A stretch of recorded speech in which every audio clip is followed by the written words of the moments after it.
Hello দর্শক বন্ধুরা, আজকে খুব বাস্তব কিছু কথা নিয়ে আসছি যারা আপনারা ড্রাইভে যান তাদের জন্য। মানে আমি আমার জীবনে আমার একটা গাড়ি চালানোর নেশা। অনেকেরই আপনাদের আছে যারা ধরুন বিভিন্ন জায়গায় ড্রাইভ করে যান।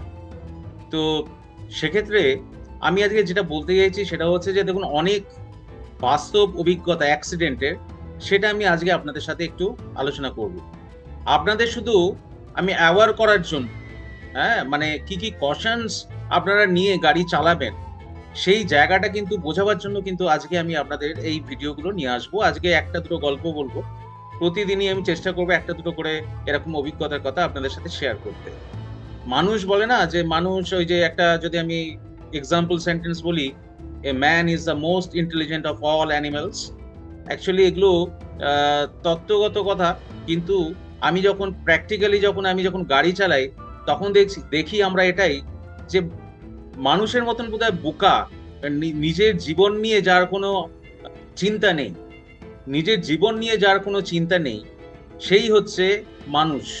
আপনারা জানবেন যারা 4 হুইলার চালান, সেক্ষেত্রে দেখবেন যে বাঁ দিক দিয়ে 2 হুইলার গুলো কিন্তু ওভারটেক করে।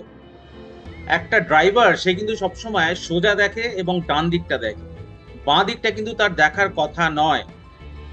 মেক্সিমাম ক্ষেত্রে দেখা যায় এই স্কুটার বাইকগুলো বাঁ দিক দিয়ে যায় এবং তারা ভাবে যে বড় গাড়িটা তাদের দেখতে পাবে।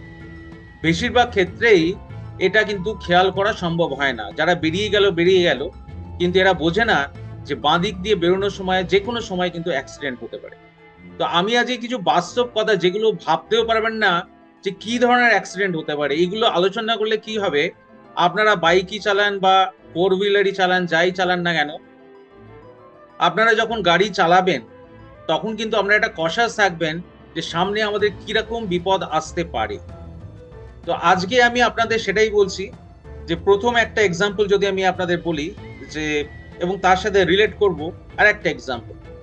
আমি যখন আমার একটা ছোট গাড়ি ছিল, সেই ছোট গাড়ি মারুতি কোম্পানিরই একটা গাড়ি। আমি মারুতি বরাবর চালাই। তো মারুতির একটা ছোট গাড়ি, সেই গাড়িটা নিয়ে আমার ফ্যামিলিকে নিয়ে দুর্গাপুর এক্সপ্রেসওয়ে তখন নতুন হয়েছে। নতুন মানে বছর ২ ১ ৩ এক হয়েছে আরকি। তো তখন দুর্গাপুর এক্সপ্রেসওয়েটা দিয়ে আমরা একটা লং ড্রাইভ এর প্রোগ্রাম করেছিলাম ফ্যামিলি নিয়ে। যে চলো আজকে একটা ছুটির দিন। তো আমরা ওটা বোধহয় সম্ভবত পয়লা বৈশাখ বা এই ধরনের কিছু একটা ছুটির দিন ছিল। তো আমরা একটা ড্রাইভ দিয়ে আসি বর্ধমান থেকে। নতুন এই দুর্গাপুর এক্সপ্রেসওয়ে ধরে। এবার যথারীতি তো আমরা যাচ্ছি। তো গাড়ি যখন চালাই আমরা মোটামুটি একটা এভারেজ স্পিড তো হাইওয়েতে মেইনটেইন করতে হয়, না হলে পেছনের গাড়িগুলো আপনাকে ডিস্টার্ব করবে। তো সেই ধরনেরই একটা স্পিড, আমি কত স্পিড ইমিডিয়েটলি আমার মনে নেই। তো ওই স্পিডটা মেইনটেইন করেই কিন্তু আমি চলেছি। একে ডানকুনি ক্রস করলাম। তারপর আমরা শেষমেষ যখন আমরা ওই toll tax, Shaktigarh toll tax যেটা, এই টোল ট্যাক্সের ঠিক আগেই একটা দুর্ঘটনা হতে কিন্তু বেঁচে গেল। মানে আমি যদি ওই দুর্ঘটনাটার যদি কবলে পড়তাম, তাহলে কিন্তু আমাদেরও কিন্তু একটা বিশাল অ্যাক্সিডেন্ট বা বিশাল একটা ক্ষতির সম্ভাবনা থাকতো।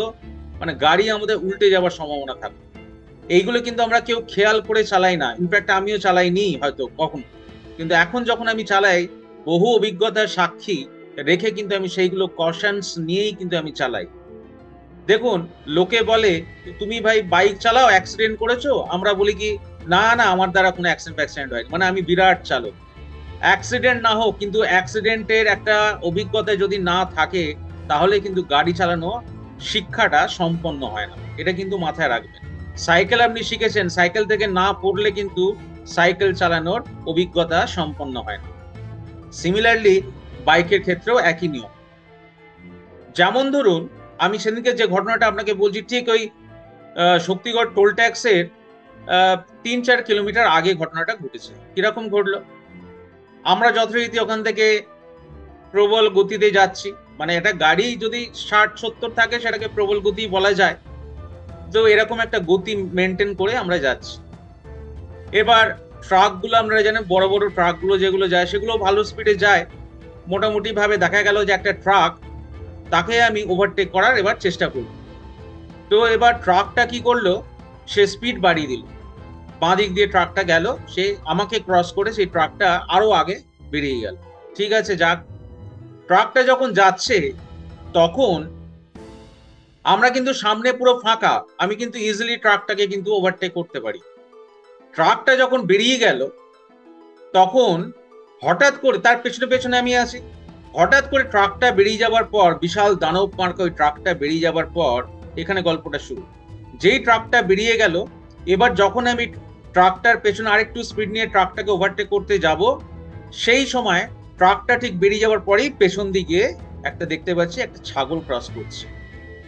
মানে আমি আপনাকে যেটা বলতে চাইছি, ধরুন ট্রাকটা এরকম ভাবে যাচ্ছে, ট্রাকটা এরকম ভাবে যাচ্ছে, ছাগলটা কিন্তু এখানেই ছিল, তার আগে ছিল, কিন্তু আমরা তো আর ছাগলটাকে দেখতে পাবো না। ট্রাকটা যখন বেরিয়ে গেল তখন আমরা কি দেখলাম, যে ছাগলটা রাস্তাটা ক্রস করছে। এবার আমরা পেছন থেকে আসছি, এই যে আমরা যে পেছন থেকে আসছি, ছাগলটা যে ক্রস করছে, সে কি ভাবলো, ছাগলটা ভাবলো একটা বড় দানব বেরিয়ে গেল, এবার আমি নিশ্চিন্তে বেরোতে পারি। কিন্তু পেছনে যে একটা ছোট গাড়ি আছে সেটা তার কিন্তু নজরে আসে। এবার কি বিভৎস অবস্থা বুঝে দেখুন। আমি যদি ওই সময় যদি আমি আমার ব্রেক মারি, তার মানে আমি আমার কন্ট্রোলের বাইরে চলে যাব, মানে গাড়ি স্কিড করে রাস্তায় পাল্টি খেয়ে যাবে। এবার আমি যদি স্টিয়ারিংকে স্ট্রেট না রেখে ছাগলটাকে কাটানোর জন্য যদি বেশি আমি এদিক ওদিক করি, তাহলে সেক্ষেত্রেও গাড়ি উল্টে যাওয়ার সম্ভাবনা থাকে। তাই আমি কি করলাম, হালকা করে একটা স্টিয়ারিংকে আলতো করে একটু কাটালাম, মানে আস্তে করে একটু ডান দিকে কাটালাম। কারণ কি, ওই আপনার ছাগলটা যেতে মুভমেন্ট করছিল সেটা ডান দিকে মুভমেন্ট করছিল, কিন্তু আমি যদি বাঁ দিকে যাই তাহলে বাঁ দিকে আপনার বাউন্ডারিটা আছে, তাহলে তার দিকে আমি চলে যাব। তাই আমি কি করলাম, হালকা করে আপনার ডান দিকে গাড়িটাকে রাখার চেষ্টা করলাম। গাড়িটার আমার ভালোই স্পিড ছিল, তো ছাগলটা যখন ক্রস করলো আমার স্পিড কেউ ধরতে পারলো না, যার জন্য আমার গাড়ি কিন্তু ছাগলটার আগেই কিন্তু বেরিয়ে যেতে সক্ষম হলো। কিন্তু যদি দেখা যেত যে ছাগলটা প্রাণপণে দৌড়চ্ছে আমাকে দেখে, তখন কিন্তু আমার করার কিছু থাকতো না। এখানে সাপে বর হলো কি, ছাগলটা পেছনের গাড়িটাকে মানে আমাকে দেখতে পায়নি, তার জন্য কিন্তু অ্যাক্সিডেন্টটা হলো না। কিন্তু যদিও আমাকে দেখতে পেতো, তাহলে প্রাণপণ যদি দৌড়তো রাস্তাটা ক্রস করার জন্য, তাহলে কিন্তু আমার গাড়ির ঠিক মুখোমুখি এসে যেত। তো এইভাবে আমি একটা বিশাল কিন্তু অ্যাক্সিডেন্ট অ্যাভয়েড করতে পেরেছিলাম। এরপরে এই যে বললাম না যে জন্তুদের সাথে মানুষের কত জায়গায় সিমিলারিটি থাকে দেখুন, মানে আমরা তো মানুষ জাত, আমাদেরও কত সিমিলারিটি, কতটা ভুল করি দেখুন। কথাতে আছে a man is the most intelligent of all animals. কিন্তু মোস্ট ইন্টেলিজেন্ট কি করে বলবো বলুন তো?